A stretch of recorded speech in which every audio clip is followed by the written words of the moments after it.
Hello, I'm Jake Schmolz, and this is my oral presentation to the Intro to Sociology. My article was called The Effects of Thin Ideal Media Images on Women's Self-Objectification, Mood, Body Image, and the author's name was Britt Harper and Marika Tigman. The article was featured in the journal Sex Rules of May of 2008.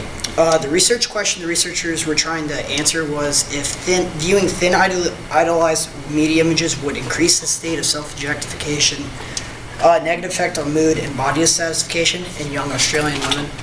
The independent variable in this study is the media through the use of magazine or advertisements featuring thin, attractive women, thin women with several attractive men, or just a product for enhancement. The dependent variable in the self-objectification felt through these visual advertisements was the dependent variable.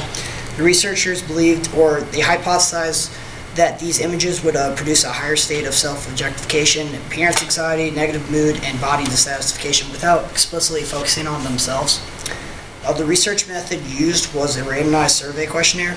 The participants were undergraduate women, 80 to 35 years old, and there was 90 volunteers from Australia. They're all women. The researchers measured the subjects' responses in a categorical manner regarding body shape and size and other physical appearances. They would use a simple test by having subjects start off by saying, "I am," and then whatever their response was would be measured on a scale of self-objectification made by the researchers. The results of the study demonstrated that self-objectification could be stimulated in women without explicitly focusing attention on their own bodies.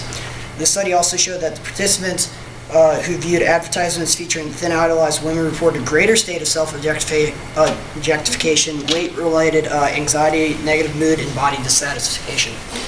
The ethical concern the researchers had would be if the psychological harm of the subjects, whether like the feelings they had during the study would carry on with them afterwards.